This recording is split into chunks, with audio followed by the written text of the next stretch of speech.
So I would like to welcome everybody to this seminar today. My name is Alison Bailey. I'm going to be moderating, chairing this session. Today, I am very grateful to, very happy to see everybody. And I first would like to give the land acknowledgement that is standard protocol for any event held virtually or in real time at UBC. And we acknowledge and are very grateful that UBC Vancouver is situated on the traditional, ancestral and unceded territory of the Musqueam, Squamish and Tsleil-Waututh people. Before I introduce our speaker today, I just very briefly like to run through a few details about the seminar today. Firstly, I would like to extend my thanks to the Watt brothers, Mr. Alex and Mr. Chisom Watt, for their generous donations that make this lecture that was held on Wednesday and a seminar today for the Ipso Man Watt Memorial Lecture event possible for us to enjoy. Today, unlike the lecture the other day, we hope that everybody will actually participate and will have their cameras open so that Dr. Li can see you. There will be opportunities for questions and answers at the end of the talk, which will be about 40 to 45 minutes, maybe 50 minutes in length. So please, if you do want to ask a question, please raise your hand or put something in the chat box. So today, I'm again very happy to be able to introduce our speaker, Dr. Wai-yee Li, who is the 1879 professor of Chinese literature at Harvard. She's insisting that I don't give her a lengthy introduction this time, but I am extremely happy to have her here. And I know all of you who are coming today will know of her many publications and extraordinary scholarship.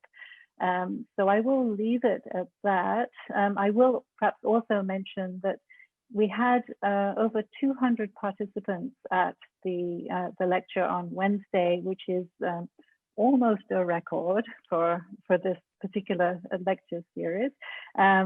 Today, the seminar, so far we have about 50 people, and I imagine more are coming in too.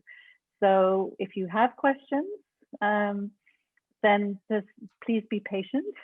We will get to you as much as we can after the lecture is over. And Professor Li today will be talking on objectifying people and humanizing things in Chinese literature. Thank you, Wai-yee. Thank you, Alison. So my screen is freezing again. All right, so I want to first of all thank Alison, thank Dr. Bailey for introducing me so kindly and for inviting me, and my very deep gratitude to the Watt family again for making this possible. And without further ado, we'll start. I will be talking about things, and the word for things in Chinese is wu. Let me move something on my screen. Something is blocking my view, and I don't know how to get rid of it, but never mind. So it's actually a troublesome word because it can be translated in various ways. It can be translated as things, objects, affairs. Sometimes people can be called wu as well. But if you go to the etymology of it, I feel almost obliged to do it because it's a word with such a range of meanings. But if we think about the root meaning of it in the oracle bones, according to wánwu, it means mixed color bovine. And the meaning is extended to mixed color silks and myriad different things. So in other words,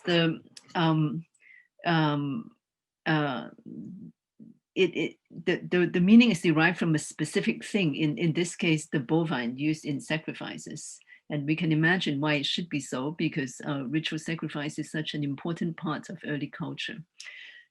But at least by the time of Xu Shen, the understanding of that word is no longer one thing, but myriad things or myriad kinds of things.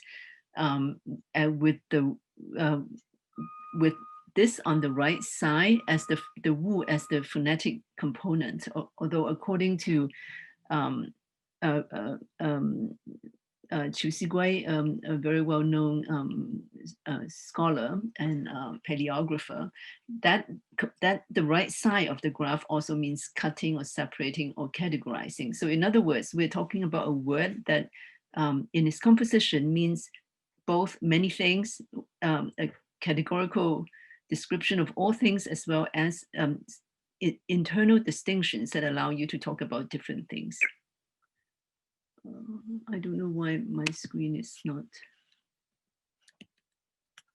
So if we, as I said, it's a troublesome word. And if we talk about definitions, there are many ways to talk about it. But if we think about the early master's text, the Zhuzi text, then we see very broad definitions, such as what Zhuangzi talks about, that which has form, shape, sounds, and colors are all things. And Xunzi talks about categorical naming, talking about things. And in Zhou Yi, we have this definition that what fills heaven and earth are not but the myriad things. So in the talk today, I would try to time myself better than last time, because I think I ran over time. So the talk will be divided into 3 parts. And the first part will be the kind of philosophical discourses that talk about the relationship between people and things. And the second part is about this idea of objectifying people. And the term I have in mind is wuhua, although that is a very problematic term as well. We can talk more about it later, using Jin Ping Mei as example. And the third part I will use is about treating things as humans. And for that, I will use Hong Lomong as example. And so we'll get to the first part. The first part, as I said, has also 3 parts. Basically, the good, the bad, and what lies in between. So let's go to what's the good. So in talking about the good, or the positive, or the positive ways of thinking about the relationship between self and things, the first thing you notice is that the word wu appears most frequently in texts like Zhuangzi and Laozi, and it's especially important in Zhuangzi, actually most frequently in Zhuangzi. And that despite the fact that that text talks often about how you have to go beyond sensual reality to go to the deeper mystery, and so on. And for all that, it has this wealth of metaphors and description of how humans are connected to things in perceptual and affective terms. And if you look more closely, you will find that a lot of what A.C. Graham calls neck stories about how if you do one thing very well or focus your attention on one specific thing very, very well, then you get to the deepest mysteries of all, then you get to the ultimate significance of all things. So all those are thing stories, right? If you think about cooking, taking the ox apart, or about this artisan trying to make a bell stand, or this person staring at a cicada, all those are stories about someone focusing on a thing and through that gaining ultimate understanding.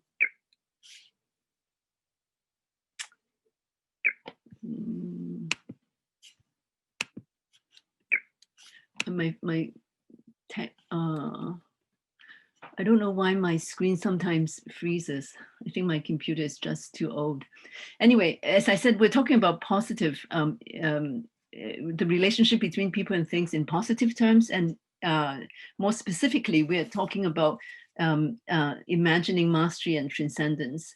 And it's quite interesting that the phrase myriad things, wánwu, that phrase became common about 4th, 3rd century BCE or so. And I think of it as being connected to what I call the metaphysical turn in Chinese thought. Okay, so think of it this way. It's as if to conceptualize expanding dimensions of interiority, one needs recourse to the internalization of myriad things as metaphor. So in other words, if you focus on the vocabulary of perception and understanding, or moral powers and mental powers, what is inside of you, the way to talk about is to talk about the 10,000 things outside of you, how you take the 10,000 things inside yourself.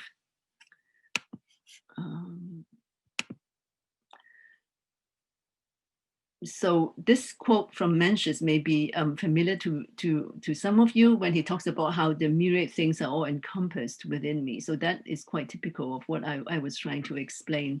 There are more quotes, but I won't read all of them in the interest of time. But I'm having a lot of trouble with my computer. Oh. Okay, so in talking about mastery and transcendence, the two most important texts, actually Mengzi is not the most important, the two most important texts are Zhuangzi and Xunzi. So in Zhuangzi, when we have this imagination of taking in the 10,000 things, the preparatory step for it is often the notion of emptiness, that it is by emptying yourself that you can fill yourself in. So emptiness and plenitude are intertwined. You have to retract your senses and then they will expand. A good example of that, familiar to some of you perhaps, is the beginning of chapter 2 of Tiwu, when this disciple asks his master, why does he look so shrunken, as if he's dry wood and dead ashes, and the master replies that today I've lost myself, so to lose oneself. So you think of that as a state of emptiness, but it's after that state of emptiness is described that you have a very vivid description of different kinds of sounds. What Burton Watson translates as piping. So it's after that description of this state of being like dry wood and dead ashes that the master goes on to talk about how you can hear the music of heaven, the music of earth, and the music of humans. And all those are also making use of images of emptiness. So for example, human music, the pipe has all these holes and that allow music to come into being. The music of earth, the Dilai, is made possible by all these apertures, all these openings on earth. And when the wind goes through it, it makes for a kind of music. And the music of heaven is the kind of principle underlying these two things that make everything possible. So in other words, it's, as I said, a state of emptying out and then filling in. One of the key words in this is yo, the word yo, which is also very important in aesthetics, which means to roam, to wander, or to play. So in other words, if you are talking about emptying out and then filling in or expanding, so what kind of movement is this? So the way that movement is described, the way it's visualized, is often with this word yo. So zhangwu yi yo, seem to ride things and let the mind roam. So again, I will not read all of them, but there are a lot of quotes along those lines, really about free movement, about how the mind and the world of things have this organic and fruitful relationship, and captured by the word yo, of moving in between. And as I said, it becomes very important in literary thought. So in Lu Ji's poetic exposition on literature, for example, he talks about how the mind roams 10,000 yards up and down yards. Well, I guess, well, just a unit of measurement. It should be bigger than a yard. The mind roams, and 心有万人, right? And Liu Xie in the literary mind and the carvings of dragons also talk about how the spirit wanders with things. And it is noteworthy that it is in the Six Dynasties. It is really in the 5th century, especially in 6th century, that you have a lot of discussion of how the phenomenal world becomes a very important part in the act of literary creation. So the idea of giving form to things or being moved by things, or the color of things, 物色, ganwu, tiwu, all these words become very important in thinking about what does it mean to create literature, to create good writing. So that's one side of it on the mastery and transcendence spectrum. Also very important is the idea of ritual order in 荀子, where you have a vocabulary emphasizing the mastery of things, where the word wu is combined with verbs about fruition, instrumentalization, subjugation, regulation, rightful responses, observation, order, knowledge, assessment, distinctions, and so on. So all those phrases that I listed for you here, in fact, 荀子, more than anybody, has this particular verb object combination, a verb of control connected with the word wu, which is what you expect of 荀子, I suppose. Although he also talks about 虚静, as in the following paragraph, about oh, not here, but in another, maybe in another quote that appears later. But again, it's about ritual order, it's about mastery. So I suppose, you know, this is one way to go through the entire intellectual history, which of course, I'm not qualified to do there a lot. I don't know, but I would just mention that in a lot of Neo-Confucian discourse, you have this as well. You have it in other words, when these thinkers talk about observing the world of things and so on, what they're really talking about is the capaciousness of the mind. This is most obviously true in Wang Yangming. So he talks about, for example, to investigate things is to investigate things in one's mind, to investigate things in one's thoughts, to investigate things as objects of one's knowledge, and so on. So gewu, the wu in gewu is not about an external thing, but a thing that is already in one's consciousness. Okay, so that's a good sign, okay? And I've used more time than I should over that, so we'll try to be quick.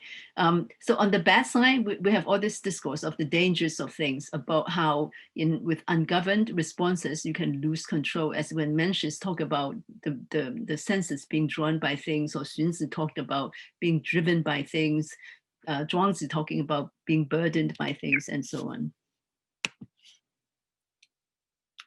This particular passage in the record of rights in Li Ji, in Yue Ji, generates a formula that actually comes up a lot in Confucian writings, this idea of 知诱物化, meaning how the consciousness is enticed by external things, and as a result, the mind loses its control, and humans are transformed by things. Another very common phrase is how by savoring things or finding pleasure in things, you lose your will, is 玩物丧志. And we have many stories of impure obsessions about rulers who are too interested in collecting art, like the Emperor Yuan, Lang Yuandi, Li Houzhu, or Song Huizong, all those rulers who do not end well as a result.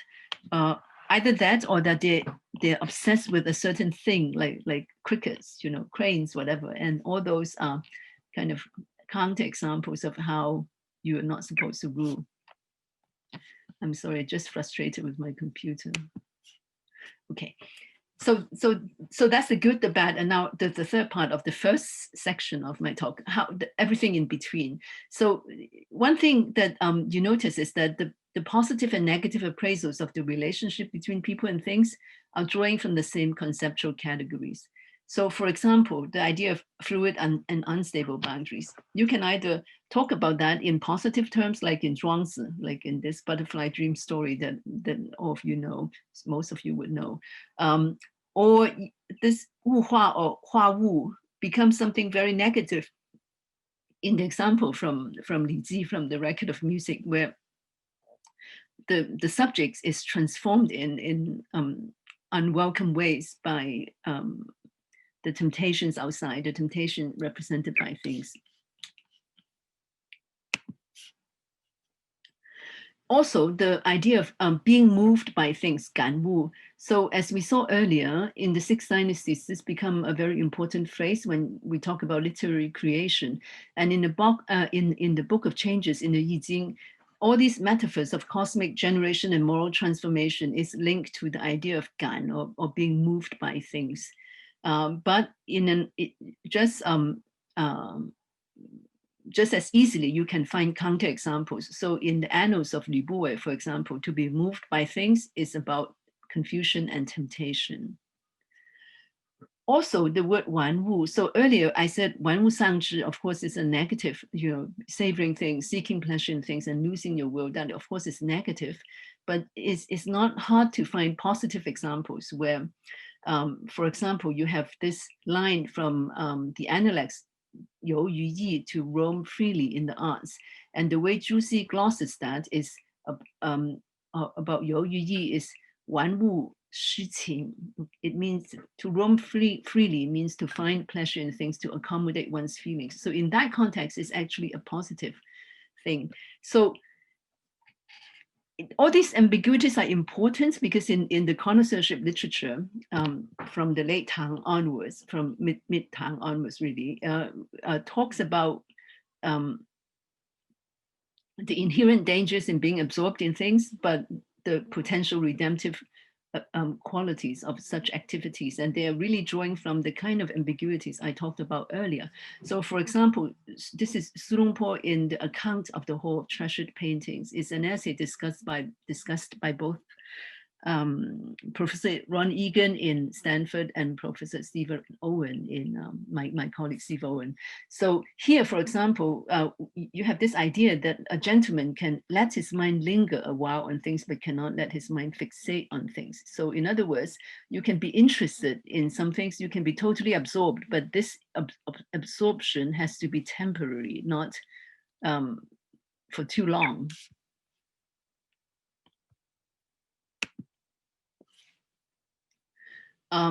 And to give you another example, this is Dong Qichang talking about how, actually I'm not sure it's Dong Qichang, it's attributed to Dong Qichang, is called 13 Points About Antiques and Objects of Art. And here he talks about how all these antiques and all these playthings, curios, these are wánwu, playthings of our time. But if you're worthy person, you can love them without pitfalls because you can, through them, use them to see some deeper principle of things. In other words, you are not savoring things, but you're savoring the principle of things. That's why you have all these formulations that I show here at the bottom of the page about how savoring things can manifest, can illuminate, can elevate, or can nourish your will. And maybe this is equivocation here. This is Qian Qianyi, very famous late Ming, early Qing poet and scholar, in a treatise talking about how it really doesn't matter what your passions are, because it's how you regard this passion that determines things. If you regard this passion or obsession as a plaything, then you will be just you will be just seeking pleasure. But you can also use this.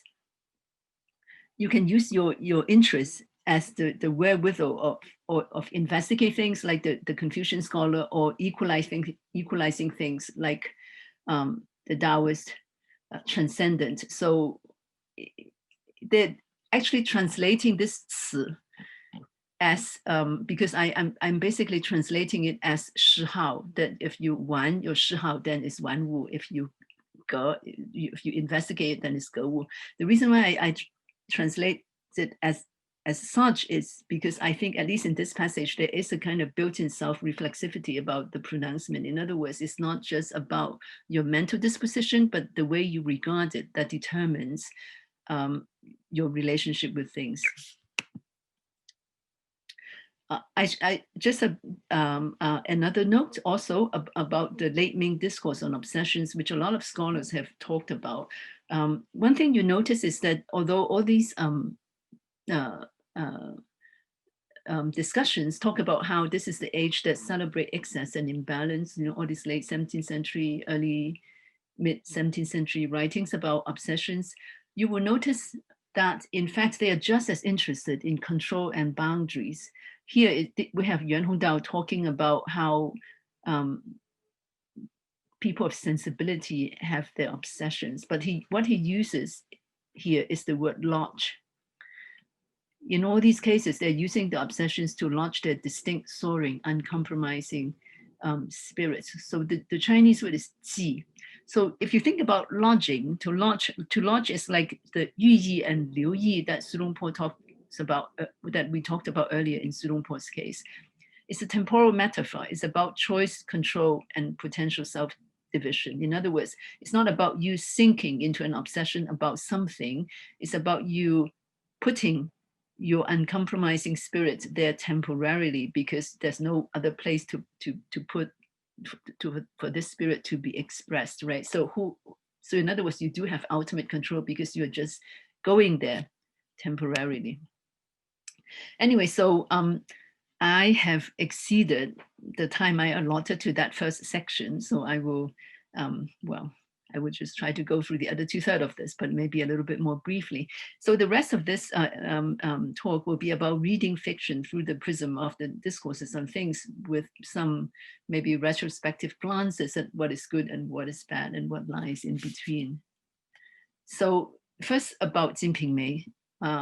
So as you know, as I mentioned on Wednesday, this is a novel that is just full of stuff, right? And seems to be endlessly interested in stuff, in things. And you have characters driven by this frenetic quest for things. And desire itself seems to be linked to some sort of obsessive acquisition. You see a very pervasive language of transaction here because everything can be bought and sold, and a person is often referred to as a thing or merchandise, a term that is in my unscientific calculation, a term appearing here perhaps more often than other vernacular novels that I have read. A term conveying disdain or jocularity is often in dialogue, kind of dismissing somebody or making fun of somebody. And what strikes me about all the things in Jin Ping Mei is how recalcitrant they are, by which I mean how they resist the imposition of emotional, moral, and spiritual meaning. And social historians of the late Ming sometimes actually use the novel to talk about the price of things, because you get a very detailed discussion of it, all the maids, exactly how much they cost. How much does it cost to spend the first night with Li Guijie? How much does her virginity cost? Is 50 taels and 4 sets of clothing, for example. Pan Xinlian is actually sold 3 times in the novel, at 9, at 15, and then at 30. And as you can see, her price actually goes up, which should be a source of encouragement to all of us who are growing older. Okay, and this buying and selling is built into the whole system of desire in the novel. So there's a scene when Xi Ting has already married, let's see, by then 5 of his 6 wives. Okay, and so 2 of his wives, Pan Xinlian and Meng Yulou, are just spending time with him in the household, and he comes back from the outside and he looks at them and he's very pleased with himself. And the way he expresses his pleasure is that they look like a pair of painted faces, and as if they would cost a good amount of silver. And so this is about how, so the pride of desire fulfilled is the pride of possession, the pride of owning something that is tangibly priced. And later on in the novel, when Li Ping, the new wife, is gaining favor with Xi Ting, and Pan Xinlian, in order to reinsert herself into his favor, in order to get his attention, dresses up as a maid newly bought for 16 taels. This 装丫鬟今年示爱 to market her favor in order to counter the ascendancy of Li Ping. So if you think about that, why does dressing yourself up as a maid, why is that a way to gain your husband's favor again, or to make him look at you differently again? All this has to do with the thrill of purchase or acquisition, right? Because if she's newly bought, then he will look at her with new eyes. That's the idea. And as far as Xi Ting is concerned, it doesn't really matter about the social class of his paramours. What really is important to him is that they should be belonging to somebody else, and then now he can take them over. So it's again the market metaphor of buying or of acquiring. This is a point that is actually already often observed by scholars, and it's very obvious. There's no this is so obvious, but I thought I would mention it anyway. The notion of transactional sex, of women asking for things, and very often the sexual acts that are associated with pain, violence, and perversion are accompanied by the most specific requests. And here we're all grateful to David Roy for figuring out how to translate all these complicated terms of articles of clothing. So here, all these are David Roy's translation. So if you have to visualize this, okay? You can all go back to the specific chapters to see what sort of sexual act is pretty described, but it's very complicated maneuvers, sexual maneuvers, and in the middle of all that, to ask for such a complicated item is quite a mouthful. This 五色线, this yang pi, jin chao, this particular dress. But this is a recurrent motif in the novel. Also, you have sex in business arrangement. You have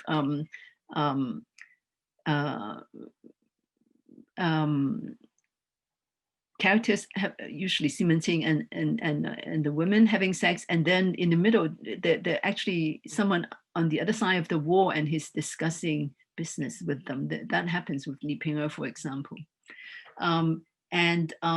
The most business-like person as far as sex is concerned is actually Wang Liu'e, and she is the one who ends up comparatively well. And you know, that is something we can all think about.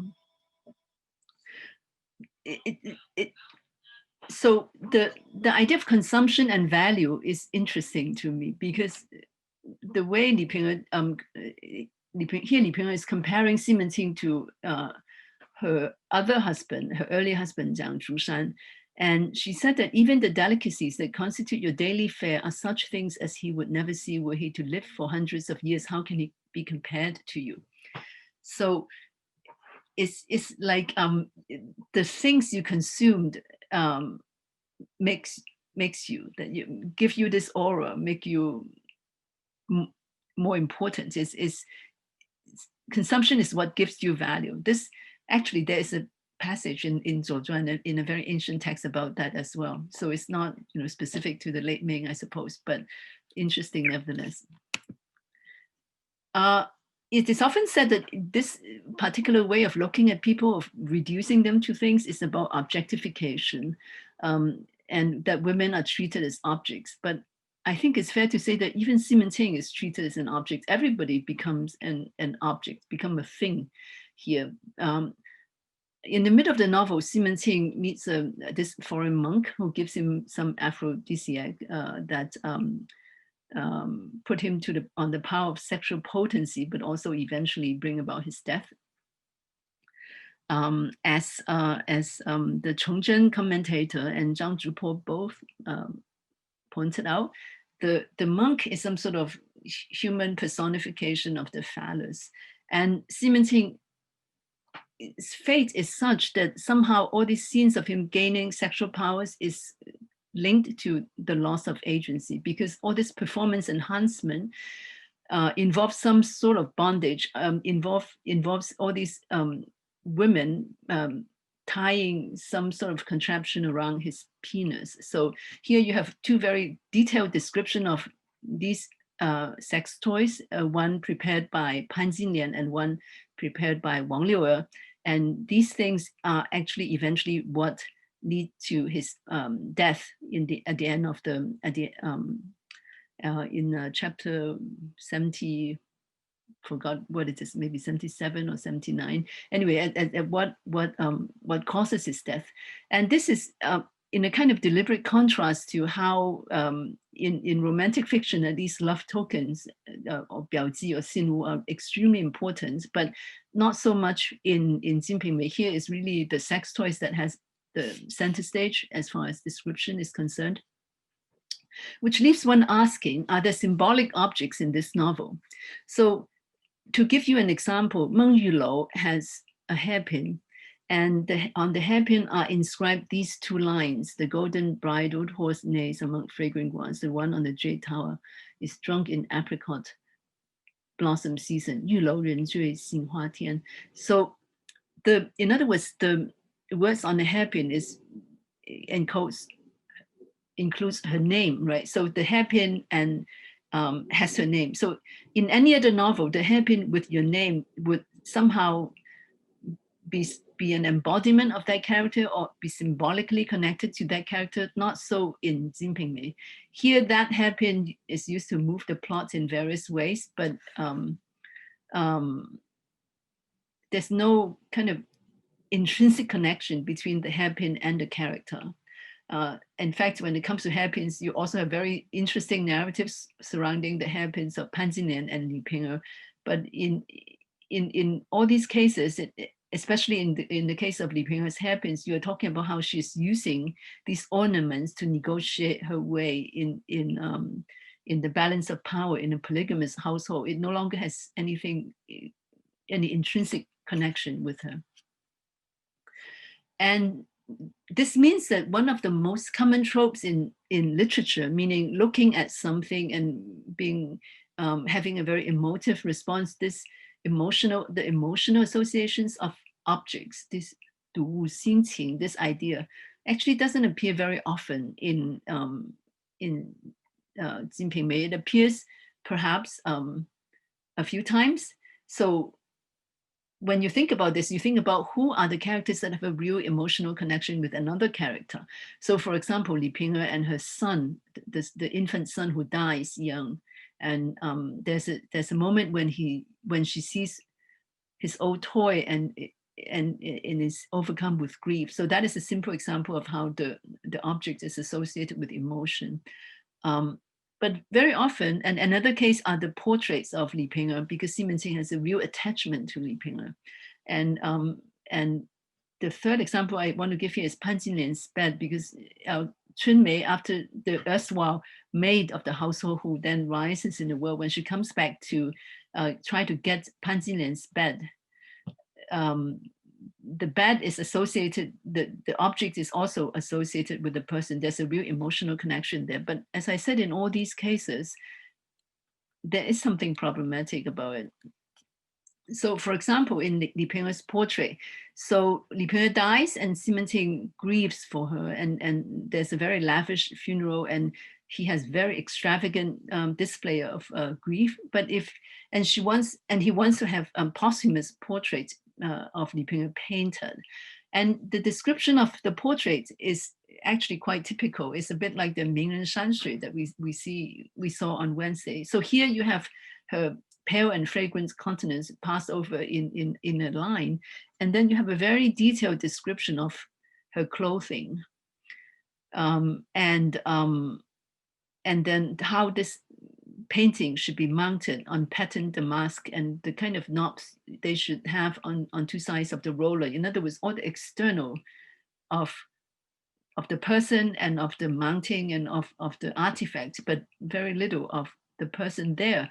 And that is in some ways reflective of the way Xi Menqing mourns her, because there's a very extravagant display of grief, as I said, but he's jumping up and down, but in the end, it's hard to gain access to his mind either. You don't have such a detailed account of it. And he very quickly starts an affair with the former nursemaid who is living in Li Ping'er's room, just right even when he's supposed to be mourning for Li Ping'er. And Pan Jinlian's bed is another interesting case. There are a lot of beds in the novel, and if you trace their trajectory, it's quite interesting. So I don't want to go go through all the details of it. Suffice it to say that on a couple of occasions, Pan Jinlian lobbies Xi Menqing to buy her a very expensive bed, and all this because Li Ping'er had a similar bed, and Pan Jinlian wants to be her equal. So what happens with that bed is that after Pan Jinlian dies, after Pan Jinlian dies already, her bed is given to another wife, Meng Yulou, when Meng Yulou remarries. And Meng Yulou's own bed is given to Xi Menqing's daughter when she marries. And after that daughter commits suicide, Meng Yulou's bed is sold for 8 taels, we are told. Whereas Li Ping Mei's bed, the original source of all this competition, as it were, is resold for 35 taels. And this discussion of bad happens when Chun Mei comes back to the Ximen household as I said, after she has risen in the world and wants to recover Pan Xinian's bed. So Chun Mei remembers its original cost and regrets the cheap resale and said so to Wu Yuenang, the main wife. So what we have here is a kind of trajectory whereby we proceed from the sentimental value of Pan Xinian's bed to the monetary value of beds in general, and these beds are related by substitution and association. So the displacement of the sentimental by the economic is actually very quick, even though Chun Mei does have a real emotional connection with with Pan Xinian. So what we're left with are these recalcitrant things and how they push the story forward. They create narrative momentum, but they don't seem to command sentimental emotional value. And if indeed the logic of the marketplace reigns supreme, what are we left with? So most scholars would say that oppressive materiality is a self-subverting proposition, that in other words, it implies its own vacuity and meaninglessness. But the thing of the point about things in Jin Ping Mei is that the way I see it, they resist the imposition of emotional, moral, and spiritual meanings, but they even resist their own negation, and that's perhaps the paradoxical part. In other words, you can't just say that this is a way to judge the characters negatively, because somehow there is, through the attachment to all these things, you also maybe not an emotional attachment, but the way the characters are tied up with these things, is through that you see them coming alive as well. It's as if the author still seems to empathize with the character's fatuous desire for or reliance on things as the basic struggles of the human condition. In other words, the desire for things can dehumanize, but it also stems from the life force seeking affirmation and resisting the fate of being reduced to a mere thing. So in other words, if you think about all the characters like Chun Mei or Pan Xinian being so vindictive and often mean-spirited and so on, but in some ways it is also, you can also read that as gestures of resistance, right, of the way they push against the fate of being reduced as a thing, because those are characters that are bought and sold, right? Anyway, so I will move on to Hong Le Mong. I'm looking at the time, trying to keep everything within a reasonable time limit. So in this last section of the talk, I want to talk about how to treat things as human. And the example I use here is Hong Le Mong. I should say on the outset that actually this applies only to the two characters, Lin Da Yu and Jia Bao Yu, perhaps not so much to the other characters. But with them, we do see a number of important examples of it. These are people who can seem to give private meanings to things. You see the process of how they impose meanings on things. So the contrast with Jin Ping Mei said, although Hong Le Mong inherits all the fascination with the material mundane details in Jin Ping Mei, the contrast is that things invite subjective illumination, symbolic construction, and sentimental association in Hong Le Mong. And in another kind of symmetric inversion, the scenes affirming such meanings often come with echoes of unease and intimations of destruction, even as the things with recalcitrant materiality inured to affective associations supposedly undermines the humanity of characters in Jin Ping Mei, but can still stir sympathy for them. In other words, you have the kind of the residual, not exactly redemptive, but some sort of positive force in the what is apparently degrading in Jin Ping Mei, whereas in Hong Le Mong it's all very poetic and very affirmative, but you see a great deal of unease as well. So here I'm going to look at this passage with you that I'm sure many of you know, but if you will forgive me, we'll nevertheless go through it. This is chapter 23. This is when the characters move into the garden. As you recall that when the imperial concubine, when Yuan Chun comes for a visit, it is actually winter, right? That's why they have all these fake flowers and silk flowers tied to trees and so on. But by the time they move in, it's already the second month in the lunar calendar. So it's already spring. And you have this scene when Bao Yu is reading Hui Zhenji, reading Xishanji under a peach tree. And just when he came to the line, Lo Hong Cheng Zhen, petals falling in hosts of red, then the wind brings down all these peach blossoms, and he tries to shake off the flowers on the stream next to him. And that's when Red Inkstone said that, because he doesn't want to step on them, and Red Inkstone said that this is qing bu qing, this is love for the incension. So he collects them, and when he's about to shake them, then he sees Tai Yu comes to him with a hoe and a sachet, and then she explains her idea about burying flowers. And her reasoning is that the water looks clean in the garden, but once it's left the garden, then the flowers will be defiled. So it's better to bury them, and that is a clean solution. 起不干净. Okay, so this is the scene that we, that is reproduced in so many illustrations and paper cut and so on. So, of course, the most obvious thing one can say about this is that why do you need to bury fallen blossoms? And this is about treating something dead, something insentient, as if they have emotions, as if they represent something, as if they have a real integral tie with you. Okay, but before we get there, we'll think about, just to clarify one thing of what Lin Daiyu said about the water looks clean in the garden, but once it leaves the garden, it will not be clean. So as you recall, the garden is built between the two mansions, between the Ning mansion on the east and the Rong mansion on the west. And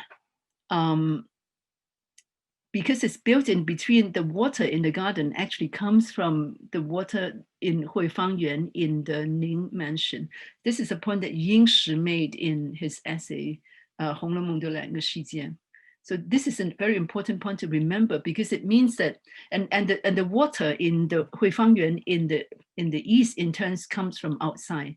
And what is Huifang or All Scent Garden? That garden in the east is not a good place. That is a place where in an earlier draft, a maid surprises Qin Keqing in her trance with her father-in-law Jia Zhen, and then she later hangs herself there. That is the place where Bao Yu has his dream to the land of illusion in chapter 5, and this is the place associated with Qin Keqing's sickness and death, and where Jia Rui tries to seduce Wang Xifeng and is punished for it and driven to death and so on. So in other words, it's a place associated with transgression and punishment.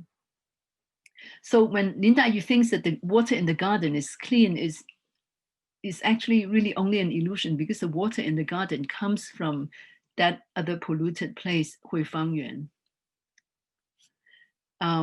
So the comment earlier is of Red Inkstone about Bao Yu being qing bu qing. That is supposed to be a ranking of characters according to their feelings, so-called qingbang in the final chapter, a chapter that is lost according to what we can reconstruct from the Red Inkstone commentary, a chapter lost in the 1760s. And this qingbang or ranking is mentioned in several places. And the qingbang, we can imagine, would be made up of two words. It would have the word qing and another character qualifying it as a verb or as adjective. And we don't know how all the other characters are listed, although in some cases I think we can make a guess. But at least for Lin Daiyu and Jia Baoyu, we know that for Baoyu, who is at the top of the list, his ranking is called qing bu qing. It's either a verb noun, meaning loving even for the insentient, or verb negation of verb, meaning going from loving to not loving, from loving to its negation. Whereas 大于 is 情情, loving love, redouble love, and a very intense empathetic identification with things. So what I will try to show is how these two definitions of 情不情 is bound up with this whole nexus of stories about the fallen blossoms. I will go on to explain. So burying this 藏花, burying fallen blossoms, is actually not a new trope. You find that in poetry, a lot of scholars working on 红楼梦 have pointed that out. If you're interested, I will give you the details later, but you trust my word for it. Okay, so it's actually a pretty old poetic trope. What is new here is the fictional contextualization, because as a poetic trope, all it means is that you have this deep sensibility, or you have this communion with nature, or you empathize with these fallen flowers, you cherish them, and you cherish them, and so on and so forth. It's really here that it becomes something very complex, because first of all, it's about, it becomes a gesture of resistance. It becomes the idea that it's through this act that I can resist mortality or the passage of time. Remember when Dai Yu talks about this, it's about 洗不干净. This isn't that the cleanest way to do it. And the whole obsession with whether the water is clean, whether something is clean once it leaves the garden, and so on and so forth. So all that is really about how all this will come about, mortality and passage of time, but by burying it, we can somehow maybe displace it or put a stop to it. It is because of fictional contextualization that all this is linked up to literary mediation, because remember, Bao Yu is reading this play, this romantic play, and the line 落红成阵 is when the flowers fall on him, that he thinks about putting them to the water's edge. So in other words, it's really the way his imagined world, the world he imagines through reading, and the world around him, the phenomenal world, has become one. And so to invest these fallen blossoms with all these meanings is also about merging that world of reading, that world of imagination with lived experience. It's also about communication between two characters, because it's really Lin Daiyu and Jia Baoyu reading Six Dynasties at the same time, testing out the language of desire, and then but also avoiding any sexual reference, because Lin Daiyu is very offended when Jia Baoyu quotes from the text and as a way to talk to her, because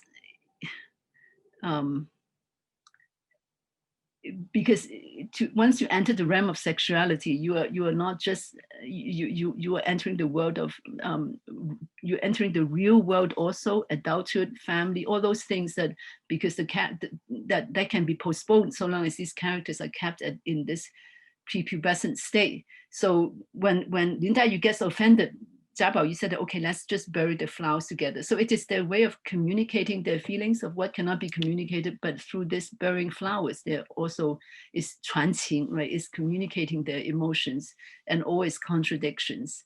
And how, as for how we go from the first to the second meaning of 情不情, we'll get to that in a minute. So, okay, falling behind a little bit. Okay. I have to be quick. So why can't you tell love? Okay, so there's this line from Gu Kuang that is cited in Mulanting, is very well known. 世间只有情难诉. Love is all things in the world hardest to tell. So part of it, you can say, is just a very old and tired trope about ineffability, about how your emotions are so great, so intense that you cannot convey it. But I think in 红楼梦it's a little bit more than that. It's really also about how the pressure of reality, as I said, the pressure of time, the pressure of entering the adult world, because all to tell of love, to enter into all those plannings about marriage, about family, and so on, is about falling into reality, which somehow by being in the garden world, they can postpone, right? A reality that can be postponed. What instead the lesson of the buried flowers, what it offers instead is a way to understand death. Remember, these characters are still very young at this age, but through poetic associations and imagined loss, they can understand death. So at the end of chapter 23, Lin Dayu is sitting there, and Arias from Mudanting come to her, and these are, if you think about Mudanting being after a celebration of love, but why does Lin Dayu, when she listens to it, hears only death? Is because she hears this, you know, 如花美眷细水流年. She hears this, and she can, what she can think about all those lines about falling flowers that are really about death, and that's why she sits there crying. So, in other words, this 落花 is for her is a very specific understanding of mortality. This is the way she understands it as well, and this is the way. Of course, in the poem she writes in chapter 27, she reprises those themes, right? And when she is reciting that poem, the person who sees her who is hiding on the other side of the rock is Jia Baoyu. But when he listens to her poem, what goes on in his mind is how all these things, this place, this garden, these flowers, these willows, all this will be gone. And his thoughts go back and forth in circles. And then he too is overwhelmed by grief. So when I said earlier about the first or second meanings of qing bu qing, I'm talking about this. So if the first meaning is about investing in sentient things with feelings or with emotions, the second step is to go from that to understanding how, but all this will be lost. And the only way to liberate yourself is to negate emotions, to enter the state of bu qing. So you can say that by empathizing with Lin Dayu at this point and her act of burying flowers, he is entering into that understanding. So moving from the first to the second meaning of qing bu qing. So this zhanghua, I think of it as like one of the episodes in the novel that has to do with this construction of private symbolism. So another. I may not have time to go through all of it, but at least let's go through the example of the tearing of the fans and the old handkerchief story. Okay, so what is this tearing of the fans? So this is a scene between Baoyu and Qingwen, his maid. Qingwen, as some of you know, is regarded as a kind of yin, as kind of echo or reflection of Lin Dayu. Okay, so in chapter 31. This is when Lin Dayu and Jia Baoyu and Qingwen has a kind of quarrel because earlier she breaks a fan and he said something about how careless you are and so on. And this kind of develops into a major argument. And in the end, they make up. And after they make up, Baoyu explains to him, it's not as if he cares about the fans. He said, if you want to break them, break them. These things are only meant for our use. You want them this way or that way, you know, just like that fan is originally for fanning, but you can tear it for fun, just don't do it to vent your anger, etc., etc. So if you want to break something, and if you enjoy the sound of its breaking, you can do that. Just don't use it to vent your spleen when you fly into a passion. And he said, 这就是爱物了. This is what's meant by appreciating things, which is kind of interesting. You don't think of appreciating things as breaking them, but he is saying that if you are deliberate about it, if you can identify your real connection with that thing as your delight in the sound of its breaking, then it's justifiable to break it. And so when Qingwen hears that, she tears a few more fans, actually not all of them belonging to her, so that gets another maid very angry. So this is another way of talking about things that's quite interesting, right? And almost the opposite of zhanghua, but because in the sense that the fan is treated as just a direct projection of your emotion or your affective connection with it, but you are entitled to destroy it. And the context for the tearing of fence is for those of you, just to remind you. So what happened, the reason why the argument develops is because when Bao Yu chided Qingwen for her carelessness, Xi Ren said something like 原是我们的不是, it was our fault to begin with, and she uses the word our. And that makes Qingwen very jealous. And she said that, well, you can't fool me with all the things you do in secret. How can you 称其我们来了? Why would you say 我们? And so, and after they reconcile, Bao Yu makes a suggestion that they should wash together, and Qingwen said that, well, I'm not going to do that. I remember that time when you got Bihen to help you bathe, and there was a lot of water, and heaven knows what you have been up to. So we don't know what they have been up to, but the implication is that maybe there was some sort of sexual intimacy. We don't know for sure, at least intimacy of some kind, because he's naked. Xi Ren is the only one with whom Bao Yu has sexual relations. We know that. So in other words, this all tearing of fans, all this take place in the context of, it's as if Qingwen is asking Bao Yu, what am I to you? So what are we to each other? It is her way of saying, am I more important than Xi Ren or not? So in the context of that kind of family, what it means is that Xi Ren is already the designated future concubine of Bao Yu, and Qingwen, if you would, is not directly saying whether she would be that too, but she is wondering what is her place in that scheme of things, because she's jealous of Xi Ren, right? So these are all questions that if you spell them out would seem very out of place. It's something that the author prefers to not deal with. But what he gives you is instead the tearing of the fence as the way for these two characters, for Bao Yu and Qingwen, to have a kind of special communication, to show that special tie with each other. Of course, the fact that it's done through an act of destruction is also vaguely ominous, right? We all know that Qingwen has a very sad end. And of course, tearing fence and the sound of silk splitting and so on also has these unfortunate connections with all these ancient stories about the evil queen Bao Si and the way she likes the sound of silk being torn and so on. And so it has associations with all these femme fatale in the past. But also is itself, of course, an image of destruction, but it's through that act that in this complex way is also an act of communication.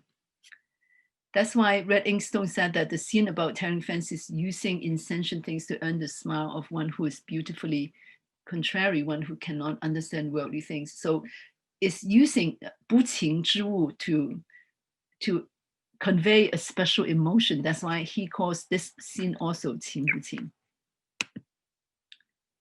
And okay, so I'll try to wrap up quickly with the rest. Not everything needs to be said. Some of this may be known to you anyway. I'll just say this, that in romantic stories, in romantic fiction, it's customary to have love tokens. But in Hong Lou Meng, they don't work the same way. Of course, the most obvious love kind of emblem of some future karmic connection is the gold and jade, right, between Shi Baochai and Jia Baoyu. But that is a union, as it says in chapter 5, 道地意难平. It's not the ideal marriage. And the deepest point is the one that does not have a tangible earthly sign, this 木石前盟, the promise of the stone and wood and flower. In other words, the bond between Lin Daiyu and Jia Baoyu from their previous existence. When you have a thing that looks like a love token is very misleading, as in chapter 31, but I won't go into that. So the way you convey your feelings is with an unconventional blank object. So there's a scene when Bao Yu sends Qingwen to deliver 2 old handkerchiefs to Lin Daiyu, and Qingwen is mystified, but Daiyu understands right away. And And you have a long description of how she has very mixed emotion, being happy and sad and feeling that this is laughable, and it makes her anxious and ashamed and scared all the time. So very tumultuous, torturous feelings conveyed by a blank old handkerchief, because she understands that this is the way Bao Yu is showing his feelings for her, but it has to be done with a blank handkerchief. It has to be done with an old handkerchief. And the way she shows that she understands is by writing poems on it. But those poems is not about love, it's about her tears.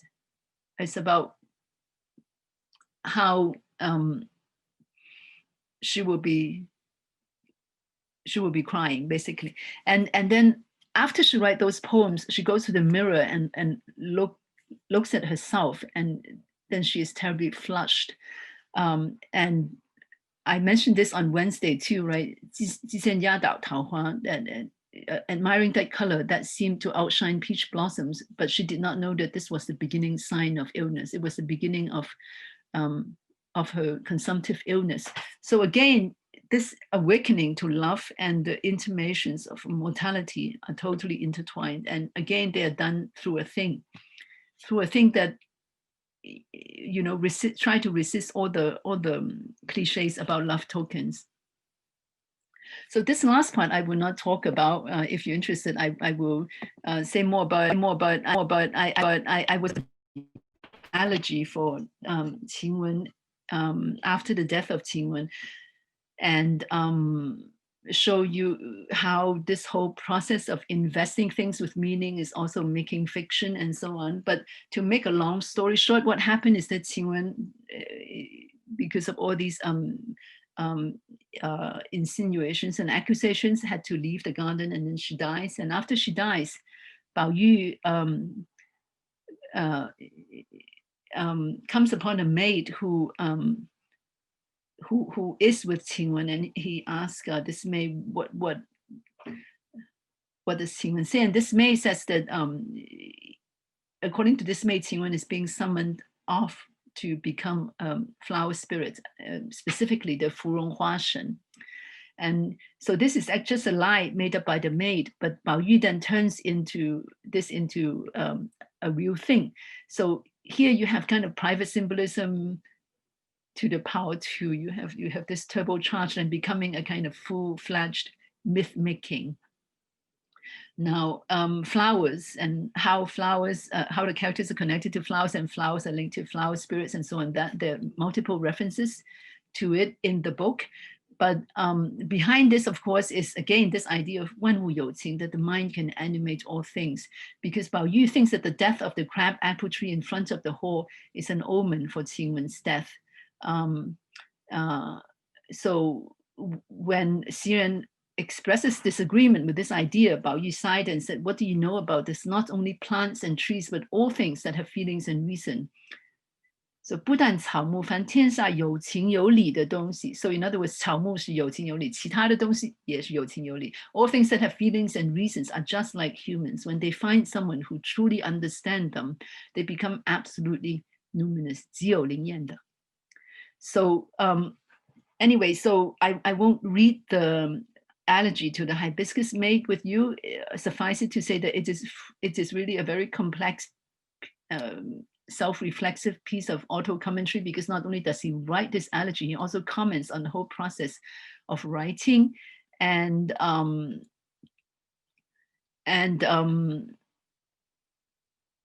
it is also a deliberate echo of the beginning of the book, because when he says, you know, listening to the maid's words, they seem absurd, but by the reckoning of your unworthy servants, they have profound justification. And this really echoed the beginning of the book as well. How this book may sound absurd, but careful reflection will yield deep meanings. And this piece also reverses, it makes a lot of use of the so-called beauty and fragrant herbs, the 美人香草 tradition in Chinese literature, that a tradition that starts with the Li Sao, and it has a lot of references to Li Sao, to encountering sorrow, but it reverses the direction of allegorical signification, so that all these statesmen, all these ministers who suffer calumny are compared to a maid, a beautiful young maid, which is, not the way you use the 美人香草 tradition. Usually it is the beauty and the beautiful flower that are used to confirm the moral meaning of these loyal ministers. But here is all the loyal and misunderstood ministers that are used to explain the flower and the girl.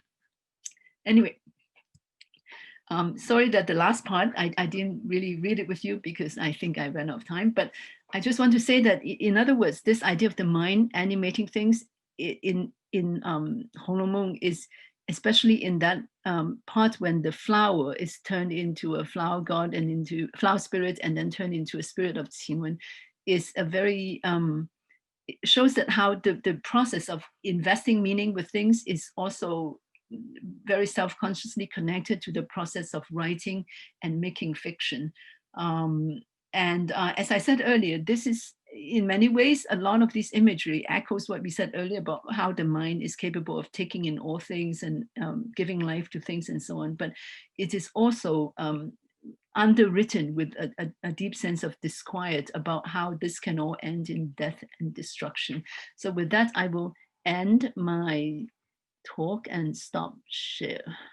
Thank you all.